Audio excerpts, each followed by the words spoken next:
Alrighty, let me explain to you what we've done here.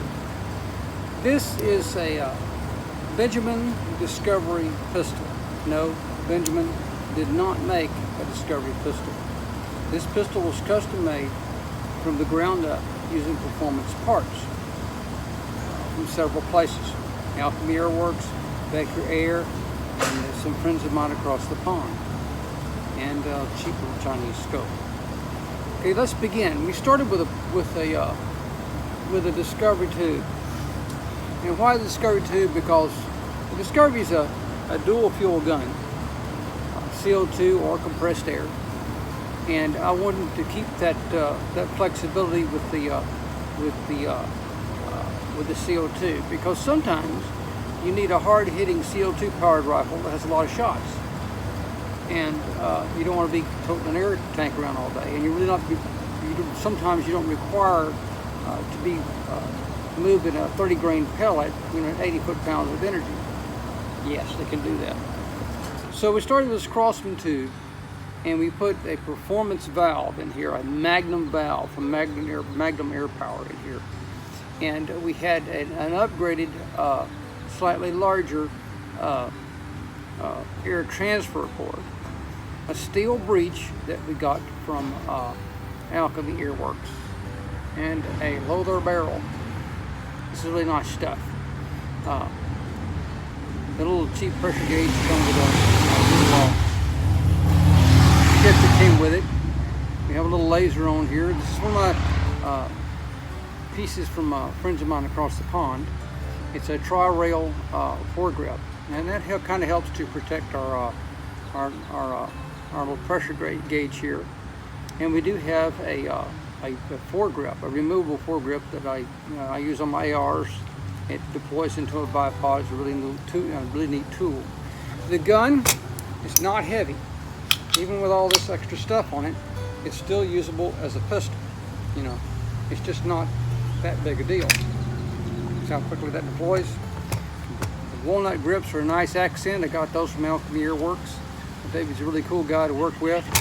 One of the most interesting things about this gun is it's a repeater. It has a 9-shot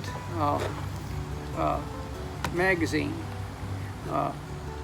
called the Graph Mag 9S, and this gun is capable of 10 good shots out of a full tube. I fill it up to about 2200 psi. I do have stronger nuts, stronger screws on the valve, so it can take that pressure.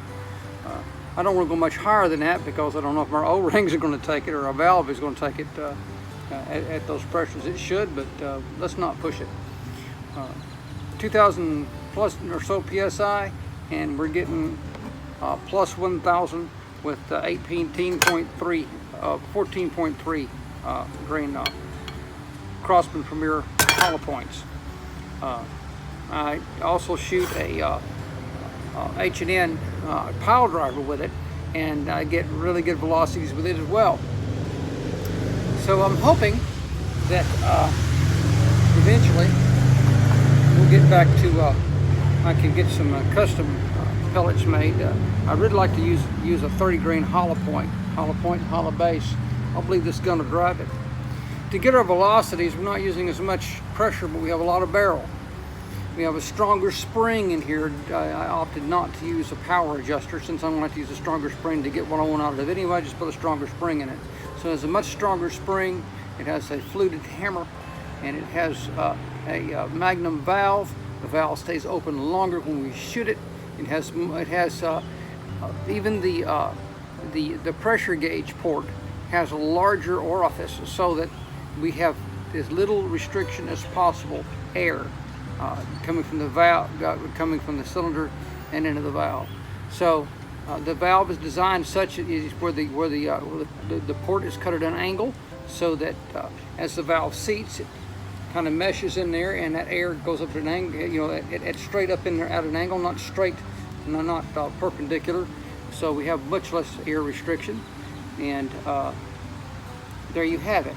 I am going to put a slightly larger air transfer port in it. That will come from Alchemy AirWerks. It's the same one I used in my Crosman 2240 that got it up to over 600 feet per second. 633 feet per second for these pellets. That is not bad for a 2240. I need to get a string of good 10 good shots out of it, you know, and go 20 when I start to lose power. But it's definitely capable of plus 600 feet per second. The 14-inch barrel. This one has a 24-inch barrel. I'm not using a suppressor. I don't think it really needs it. So here you go. This is my disco pistol.